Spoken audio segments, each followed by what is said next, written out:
foreign diaspora affairs. Ndumiriri ya minista wa maundu ma nanja wa bururi MUSALIA MUDAVADI umuthi yuma ya kugeria gucokia ciuria nyingi ciĩgiĩ uria thirikari iragitira Akenya aria mari nja wa bururi riri gukoretwo gukionekana thirikari ta irakirira mateta riria meyumiria. So we'd like to call these as riu thirikari ni ikirite mukonde ati kuri na Akenya eri moragirwo bururi-ini wa Tanzania hindi ya mirurungano iria yatabanirio thutha wa githurano na nginyagia riu Akenya atatu mari o moko-ini ma borithi bururi-ini ucio ona gutuika anana ni marekereirio. A Kenyan by the name John Ogutu was shot dead on 29th October at around 7 p.m. in Goba Center, Ubungo District in Dar es Salaam. He was a teacher at Sky Schools High, Rabson. His body has not been traced to date.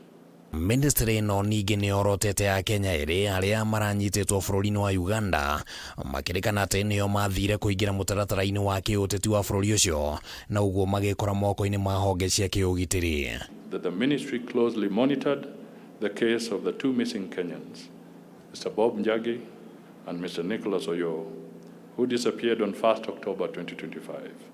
It took a long time for them to return by virtue of the fact that they were being held not by the police but by the military intelligence of the Republic of Uganda on the basis of their own law of subversion. Wegi ya Kenya gwikora bara-ini ya Russia na Ukraine, MUSALIA augite ati andu 200 nio mari bururi-ini wa Russia ona gutuika augite ati kuri na miario irathie na mbere ya guteithiriria aria mangienda gucoka guku bururi-ini. It is estimated that recruitment networks are still active in both Kenya and Russia.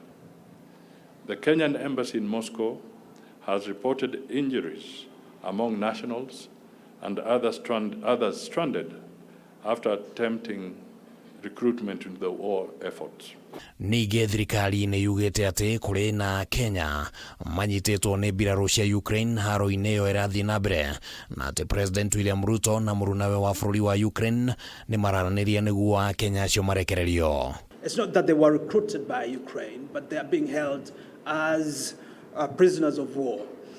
We are negotiating with our friends in Ukraine with a view to having these Kenyans released. Intelligence sources indicate that victims are reportedly signing contracts with unscrupulous agencies with promises of payment of up to $18,000 for visas, travel and accommodation. Thirikari yugite ati mutugo wa guthamia andu na kumatwara mabururi-ini ma kiarabu ukombo-ini wa kiriu ni wongererekete na gikiro kinene nginyagia riu Kenya matanyihiire 400 makirikana ni mathamitio kuma guku bururi-ini ni agent aria matakinyanirio ikiro. The human trafficking situation in Southeast Asia, particularly for Kenyans, has become a significant and alarming concern, largely driven by the rise of forced criminality in online scam compounds. To deal with trafficking, we know that Kenya has sometimes been seen as a source country for trafficking, as a transit country, and as a destination country.